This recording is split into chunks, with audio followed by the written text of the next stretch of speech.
नमस्कार दोस्तों, स्वागत है आपका हमारे चैनल में, जहां हम जीवन की महत्वपूर्ण समस्याओं और उनके समाधान पर चर्चा करते हैं। आज हम एक ऐसे विषय पर बात करेंगे जो हमारे जीवन के हर पहलू को प्रभावित करता है।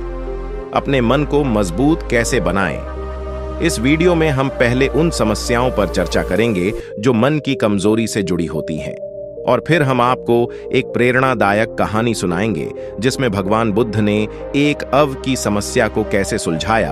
तो चलिए शुरू करते हैं। पहले हम उन समस्याओं की बात करेंगे जो तब उत्पन्न होती हैं जब हमारा मन कमजोर होता है। नंबर 1, तनाव और चिंता।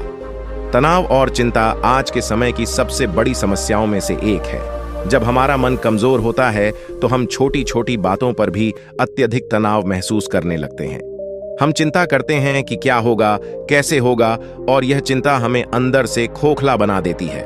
नंबर 2, आत्मविश्वास की कमी। मन की कमजोरी का सीधा असर हमारे हों पर भी पड़ता है। हम छोटी छोटी बातों पर गुस्सा करते हैं, दूसरों को समझ नहीं पाते और संबंधों में खटास आ जाती है। दोस्तों, अब हम आपको भगवान बुद्ध की एक ऐसी प्रेरणादायक कहानी सुनाने वाले हैं जिससे आपको अपने मन को मजबूत बनाने में बहुत मदद मिलेगी। तो चलिए कहानी को शुरू करते हैं। एक गांव में रमेश नाम का इंसान रहता था। रमेश एक मेहनती किसान था, लेकिन हाल ही में उसकी फसलें खराब हो रही थीं और उसे कई समस्याओं का सामना करना पड़ रहा था। उसने बहुत कोशिश की, लेकिन कोई हल नहीं निकला।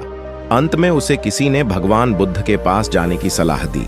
रमेश भगवान बुद्ध के पास गया और कहा, भगवान, मैं बहुत परेशान हूं। मेरी फसलें खराब हो रही हैं, मेरे घर में कल है और मुझे हर समय चिंता रहती है।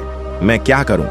भगवान बुद्ध ने ध्यान से रमेश की समस्या सुनी और उसे समझाया कि उसकी समस्याओं का मूल कारण उसका कमजोर मन है। भगवान बुद्ध ने रमेश को मन को मजबूत बनाने के कुछ उपाय बताए। उन्होंने कहा, तुम्हारे मन की कमजोरी ही तुम्हारी सारी समस्याओं का कारण है।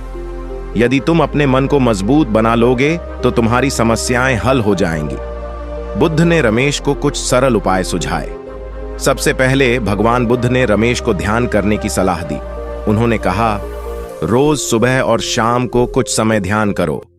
इससे तुम्हारा मन शांत होगा और तुम अपने विचारों को नियंत्रित कर पाओगे। बुद्ध ने रमेश को सकारात्मक सोच अपनाने के लिए कहा।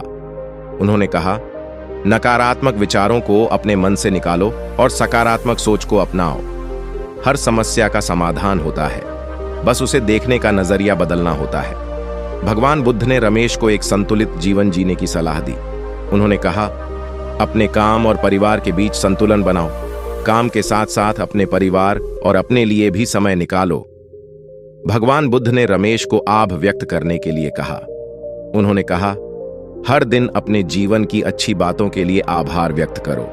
इससे तुम्हारा मन खुश रहेगा और तुम्हारी समस्याएं छोटी लगने लगेंगी। रमेश ने भगवान बुद्ध की सलाह मानी और उन उपायों को अपने जीवन में अपनाया। धीरे धीरे उसका मन मजबूत होने लगा और उसकी समस्याएं हल हो गईं। उसकी फसलें अच्छी होने लगी, घर में शांति स्थापित हो गई और उसकी चिंता भी कम हो गई। तो दोस्तों, यह कहानी हमें सिखाती है कि अपने मन को मजबूत बनाना कितना महत्वपूर्ण है। भगवान बुद्ध की शिक्षा आज भी हमारे लिए प्रेरणा का स्रोत है। अगर आपको यह वीडियो पसंद आया हो तो कृपया लाइक और सब्सक्राइब करें और अपनी राय कमेंट में जरूर बताएं। धन्यवाद। अगली बार फिर मिलेंगे एक नई कहानी और नई सीख के साथ। नमो बुद्धाय।